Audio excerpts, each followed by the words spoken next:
when I started this column, I always wanted to have guests, but I wanted to do it my way. So starting now, every 2 or 3 or even 4 installments of Fave Fridays, I will have a guest. And guess who my first guest is going to be? The amazing Pat Shand, who's basically the Pope of indie comics right now. I am thrilled to have him on board for this episode, and I hope you enjoy our conversation. This is Fave Fridays. I'm your host, Fabrice Sapolsky. Hit it.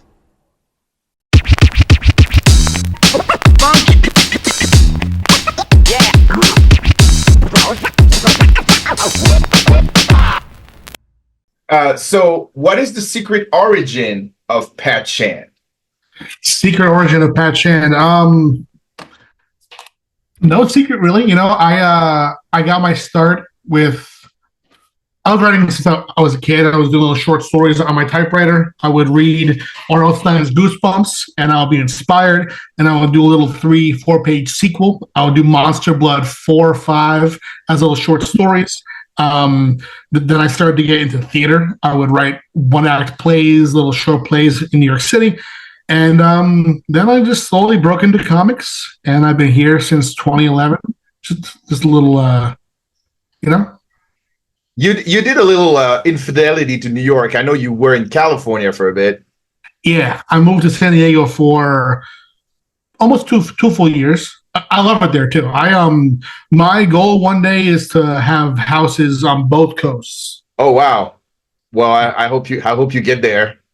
Thank you. Yeah. It's pretty food driven though, you know. San Diego, when I'm in New York, I miss Mexican food. And when I'm in California, there's no Italian food equivalent to New York. So that's very true. Italian food is not, yeah. And I lived in LA for 5 years. I can tell you that the food culture there is absolutely not what it is here.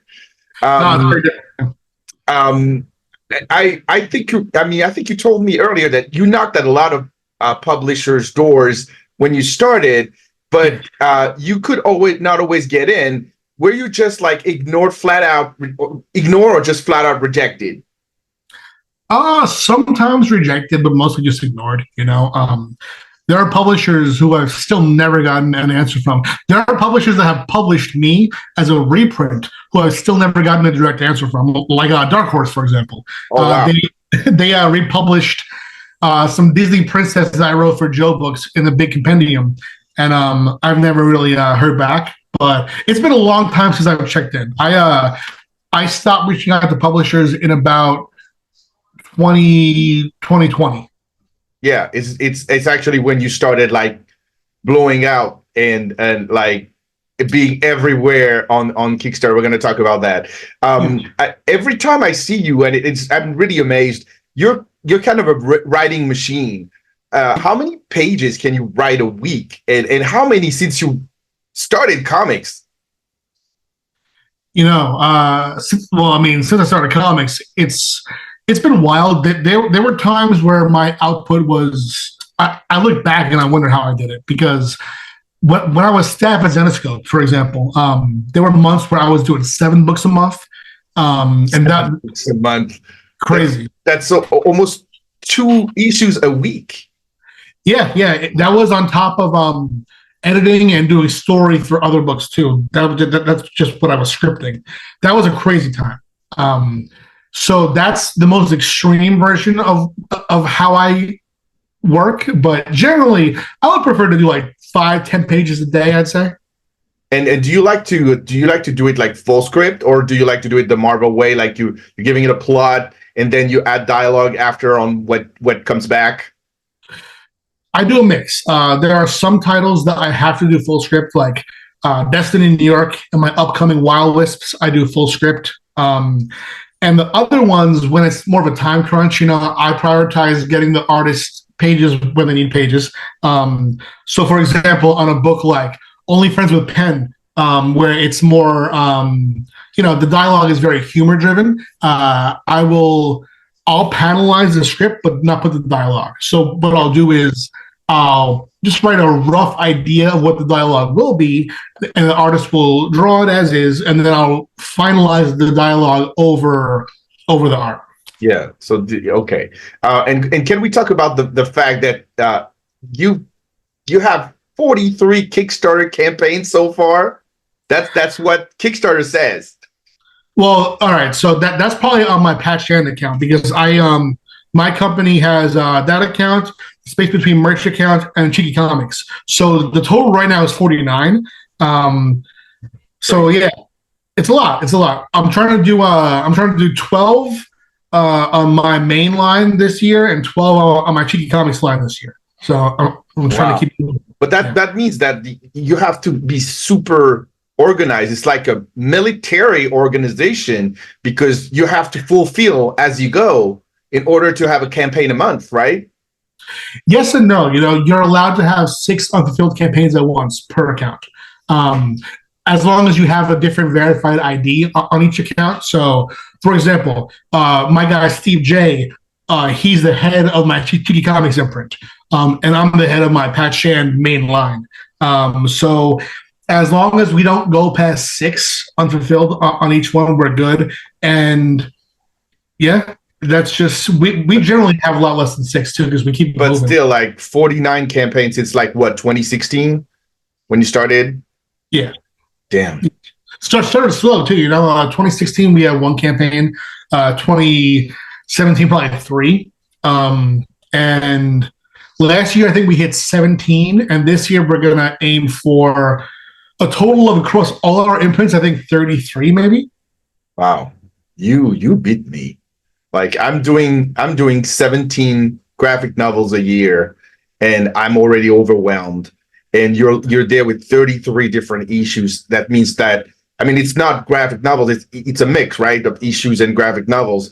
But still, like this is 33 different concepts, 33 creative teams that you have to deal with, and so it's even worse. Like it's very fragmented.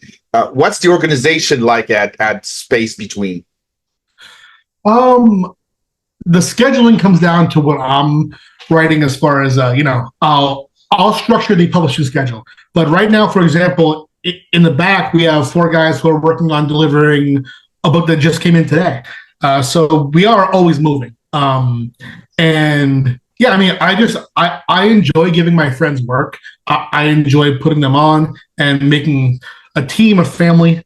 So there's always something to do, which is very fun. But does it get overwhelming? Yes. But the moment that it stops, like there was a few months back, there was a weekend where I had nothing on Kickstarter, and I felt very antsy. You know, I felt like I wasn't doing anything, even though I was. You know, I know the feeling. I have no books coming out this month, except I mean that we had the Kickstarter that we just wrapped up today, but no book out, and I feel guilty, and it's just like it's just this terrible thing, and no cons. Also, like it's just. When you don't have like that high speed, I guess it's our drug. Yeah, for sure.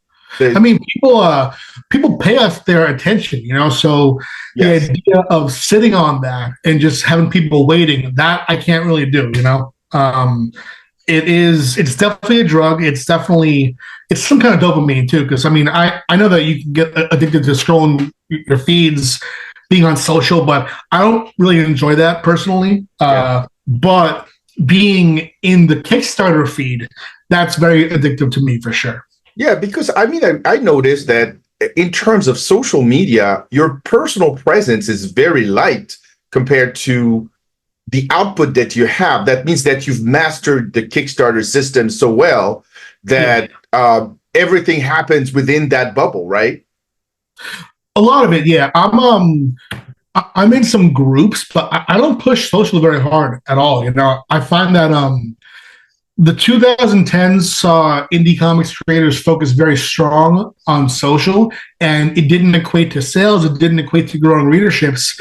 A lot of it pushed people away because the more that you see from someone, the more you have a chance to not like somebody. You know, I think that on Twitter, the comics community, I don't really enjoy being on there. You know, I feel like it's combative. I don't. I think that sort of shortness of communication leads to very stilted interaction. So I pulled away almost entirely. I I tweet sometimes, but I nuke my entire Twitter feed every month. You know, when I hit the beginning of May, for example, everything before April is gone. You know, I don't value social media very much at all. It's essential, so when someone searches your name, you'll show up. But as far as using it to build my fan base, it feels kind of antiquated. You know, I think that just having it is a useful tool, but leaning into it so hard is not for me personally. Yeah, I feel you. I have a love-hate relationship with social media, so I totally feel you. When did you realize that the system was really broken? The comic book distribution system was really, and the publishing system was already broken, and Kickstarter was about to become your best friend and your probably only chance of doing what you wanted to do and what you love to do. When did I realize? You know, I when I was with Zenescope as a staff writer, I had to keep phrasing over and over this very convoluted way to pre-order books that you have to. I mean, retailers take such a huge risk, and it doesn't make sense. It puts the onus on the retailer and the customer to go in and pre-order a book before you know it's going to be good. You have to pre-order issue 1, 2, and 3 before you know if it's going to hit. Yep. It's not conducive to giving books a chance. You know, there's no real, oh, I'll read issue 1 and see how it is. That doesn't really exist anymore. You know, it's sometimes you don't even get to have your first issue on stands anymore because retailers don't have confidence.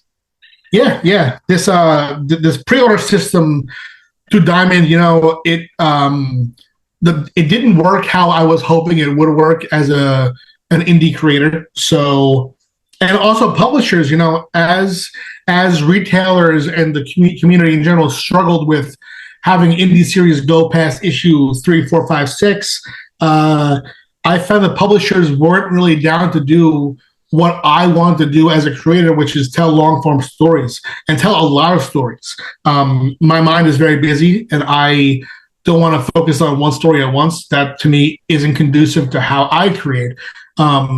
So I would have to just, to get what I wanted in the old model, I have to go up to everybody, hands out, say, oh, can I have a gig? Can I have a gig? Can I have a gig? And I didn't feel that was for me. I wanted to pave my own way. I was inspired by Zenescope, by Ralph Tedesco and Joe Bruscia. They set out, did their own thing, and they exist outside of the indie comics community as their own thing. And that's what I wanted to do too. You know, I felt like I could do my own thing. And I think that I could have done it without a specific platform, but Kickstarter just happened to be there as this growing community, and it has served our needs very, very well. Great. And indeed, you've built a virtuous circle around you, like with the Kickstarter first, then the traditional outlet through Black Max. You still have your deal with Black Max for like the second window. Yeah, you know, Black Mask, I was just talking to them the other day.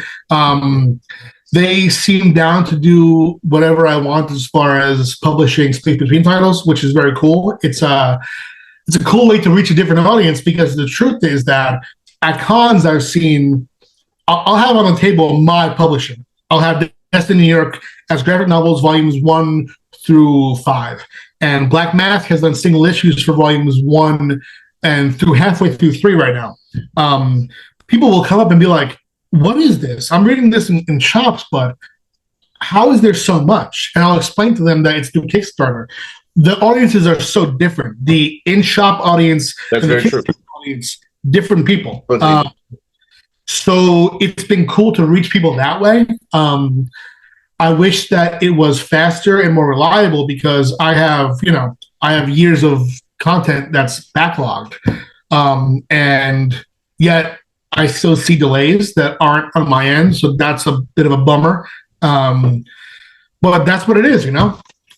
It's funny because I think that you recreated a system that we've seen before in television. Like your Kickstarter and space between is like cable, and then 6 months later you would have it on over the air TV. You remember those days? And it's kind of what you're doing. Like you're offering a second life to your material.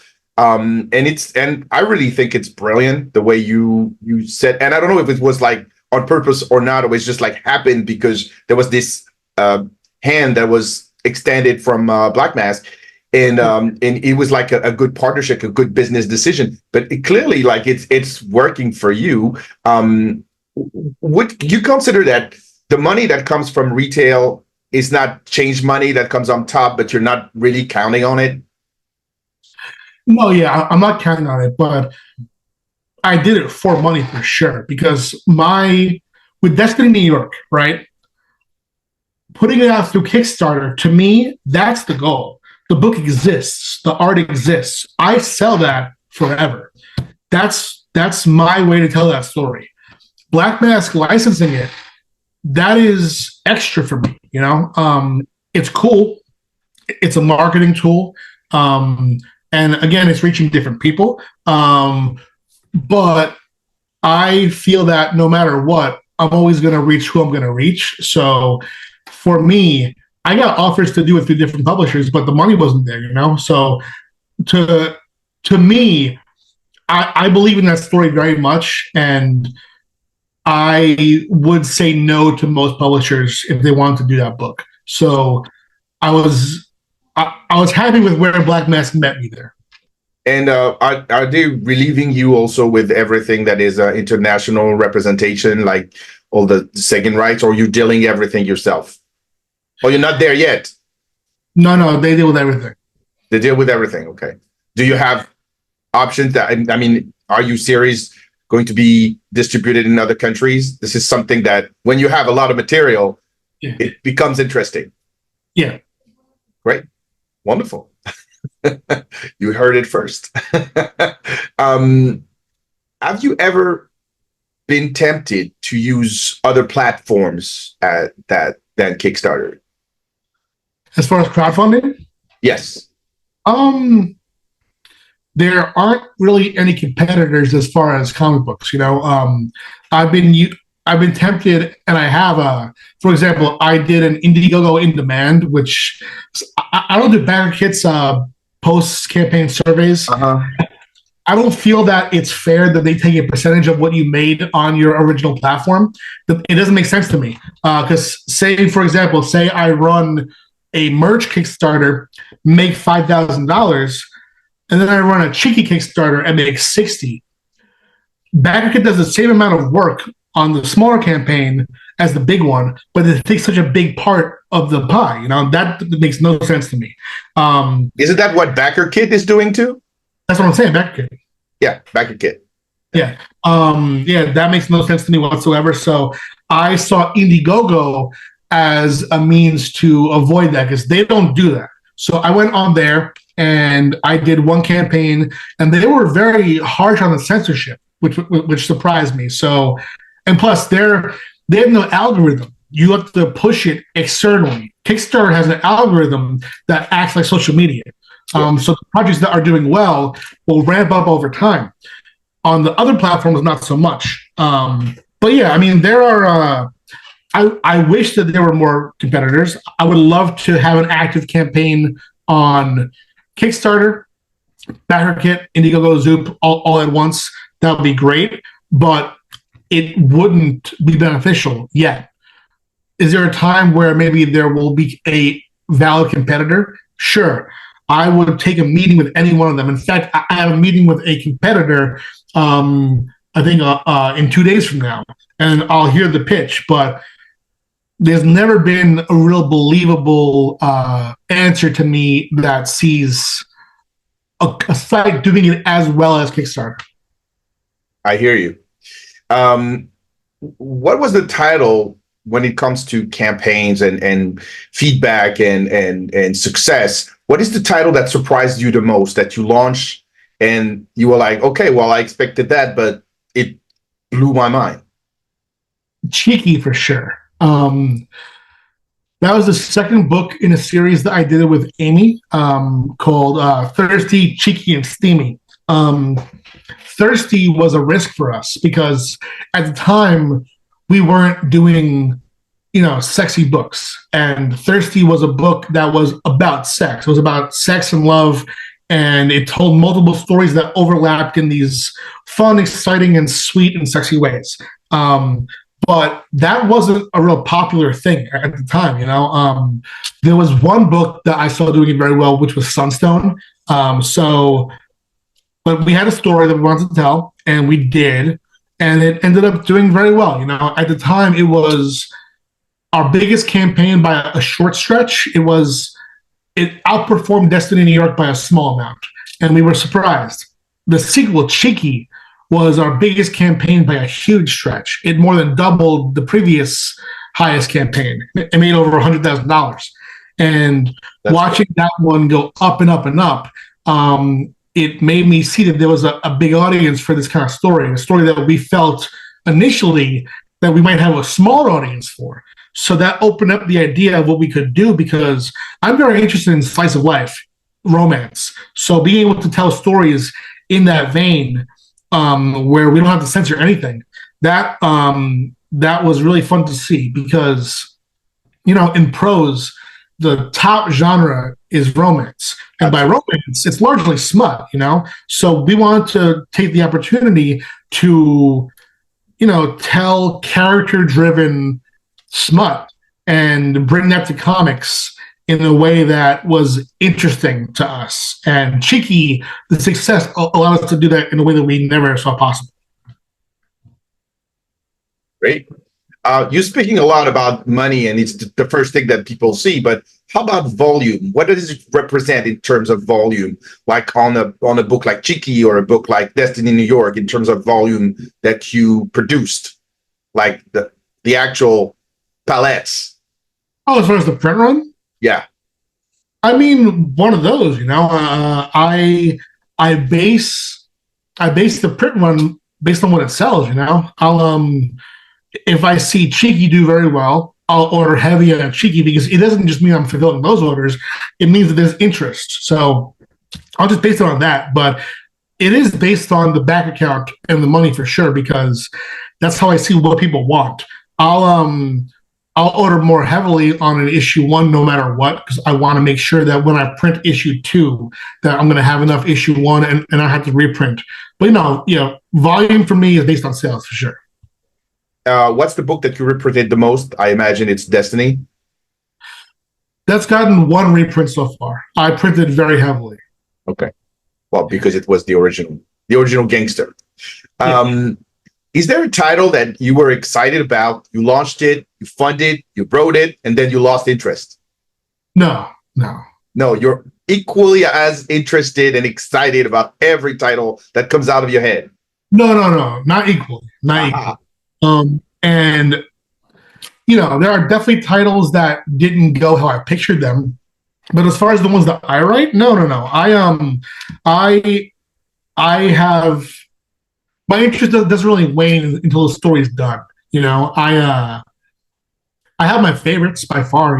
Destiny New York, Private Dance are my favorites probably right now. The upcoming one that I have, Wild Wisps, it's sort of a Pokemon meets Game of Thrones. Yeah, I saw that. Brilliant. That one I'm really, really into. But generally I have my idea of the story. So until I'm through with the story, my enthusiasm largely remains the same. Yeah. I was really amazed by how you went super meta when you did I Summoned Cthulhu to fund my Kickstarter. This one was like, he actually did it. It's like his own version of breaking the fourth wall and doing it in real time. And it reminded me of that Black Mirror episode where the thing happens in real time. I don't know if you saw that. And it's real TV happening and telling the story that you see unfolding before your eyes with different actors. Oh, yeah, I saw that. Yeah. And I was like, he actually did that. What was the feedback from readers and everybody, I mean, even at shows when you pitched that? Right. That ended up being one of the easiest pitches. It's a top seller for us. What was weird was trying to figure out if we're doing it in the first place, because I had the base idea, but I didn't know that it was going to be real creators. I had the idea to just have villains, to have a lead character who would represent the hungry writer. And then characters who would represent different trends in comics. But as I was planning it, the editors on the book, Shannon Lee and Jeff Massey, kept saying, why not just make it you? And I was trying to figure out how to do that in a way that's interesting. And the pitch came to me one day where it's, so the film This Is the End did this with comedy. It had Seth Rogen, Jonah Hill, Michael Cera, all these actors playing themselves in this meta film that still tells its own story. So I was like, you know what? It could comment on indie comics in a very interesting way and make my con appearances with the book a bit more fun if we do actual creators. So I have a character based on Charlie Stickney, on me, on Stokes. And it wasn't the intention at all at first. But when they pitched it so hard and I thought about it, it made sense to me in a way that it made it more fun, That's really great. It's probably one of the ideas that I wished I had. Oh, thank you. Thank you. How do you choose your projects? I mean, you said that whatever comes out of your head, but so far you've been the main writer at Space Between.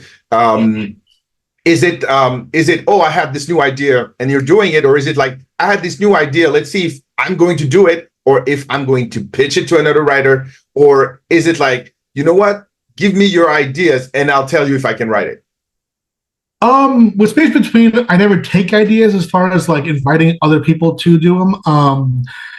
I'll do it with shorts. Like, for example, for Cheeky Comics, I will invite writers that I like to do, a 5-page short that they do it themselves. I hire the artist, we put it out digitally. Eventually I'll put it out in a collection. But for the series, I do have so many ideas that I can't fit them in the schedule, So the closest that I've done to working with other writers on the ideas is I did a writer's room for an upcoming imprint where I had myself, a co-writer, and a group editor in a room together figuring out our slate for this upcoming imprint. But the truth is that there are ideas that I have that end up dying or just being pushed because there's only so much time, And I can't believe that you're talking about a third imprint after having two. Where are you going to fit that? We have imprints 3 and 4 that are launching this summer. We have I have an imprint with Ralph Tedesco, who is one of the Zetascope co-owners. Yeah. I have one with him coming through my company, and I have one, the writer's room one that I mentioned called Dark Veil. Both will be the Wise Guys imprint with Ralph will be launching in May, and Dark Veil probably in July. Wise Guys. So it's like more noir, thriller. No, it's the main series is a mobster comedy. So it's going to be a parody of mob movies, TV characters, sort of like a Mad Magazine mob thing where every issue is just a different parody situation. But we're going to use the imprint to just be like a Pat and Ralph thing where whatever Pat and Ralph want to do in the moment, we'll do that. Great. Like me, you are a convention. I would say a convention whore because you're doing a lot. Yes. How many are you doing this year? I didn't count this year yet. I'm still figuring it out. But last year, too many. Too many. Well, I did 30, so I not nearly as much as you. Yeah, because I'm crazy. That's fine. You like it still? Okay. But how much in terms of percentage does it count in terms of revenue? It is a lot lower than online sales for sure. by far. I see conventions as just marketing. Just being there, showing face. We'll sell. We're working on ways to sell more and to push people more toward online from meeting at conventions, but it is not a major mover for us compared to Kickstarter. Okay. We all have horror stories with artists. They start being late, they're poached by other bigger publishers, they get depressed. What was the hardest book to create so far, and the most challenging experience with an artist on one of your books? I can't say what book it is because that'll be singling out the artist because people can just search who it is. But I will say, sometimes when you're friends with an artist, it makes it harder to be an asshole, and sometimes as the boss, you have to be an asshole. When a book ends up to be 3 or 4 or 5 months late, that's going to cause a problem for the entire line. Because like we talked about, there's only so many books that you can have unfulfilled before you have to stop launching campaigns, So I never want a book to be late. And in the past, there have been times where, for example, on Destiny New York Volume 6, I'm saying that title because it was my fault. I was like, you know what? The book is cool. What if we add 70 pages? So that is late because of me, because I had an idea to expand. But when the book is late because I'm getting a page every 2 weeks, that's a different story. So it happens. I don't love when it happens, but I try to be empathetic in all situations. But when it comes down to it, I have to feed my team. And if a book ends up being too late on an issue 1 or issue 2, issue 2 or 3 might have a different creative team, That's what we all do. We have to adapt and be flexible. Yeah. Like I have a book that has been on hold for 2 years because of that, because the second issue is not finished. So that's how it goes. But it is.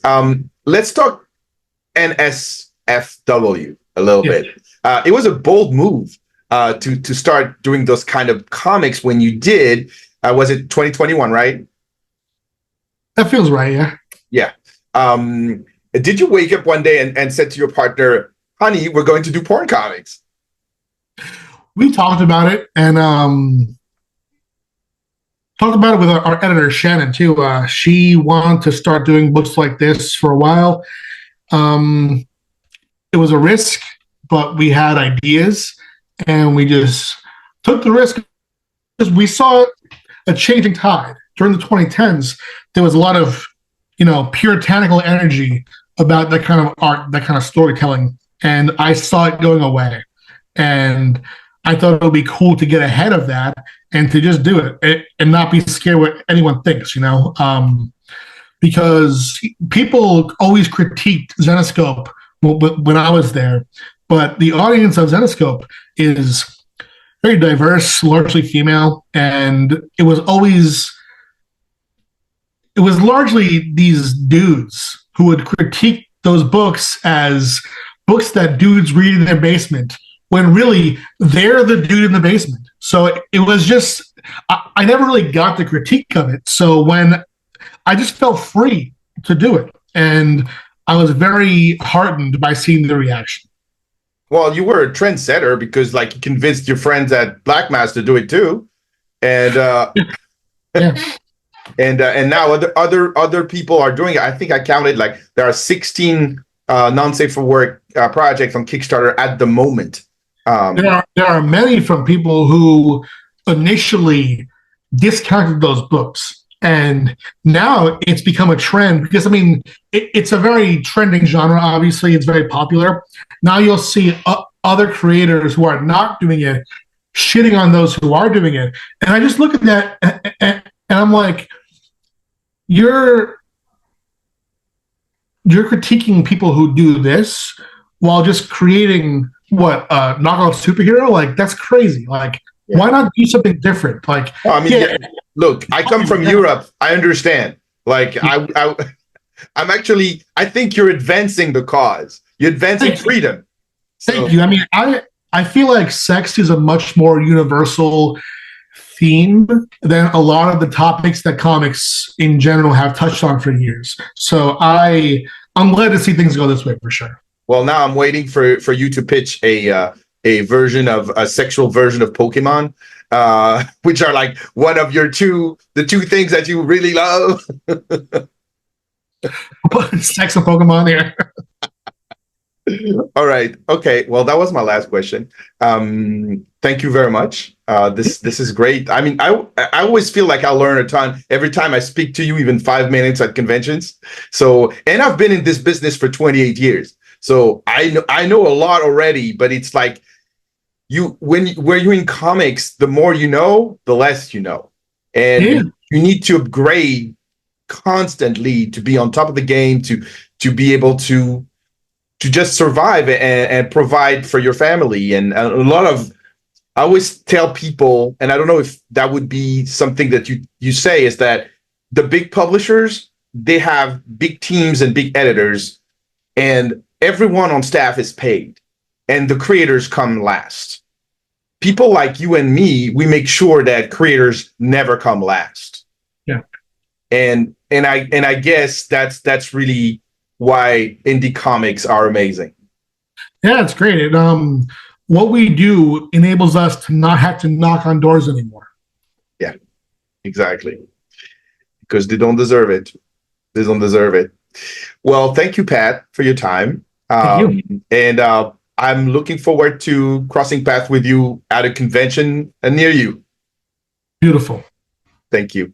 You can find Pat Shand on the social media like X, for example, but the best way to reach him is on Kickstarter, of course. If you like the content of this channel, don't hesitate to like, subscribe, and hit the bell for notification.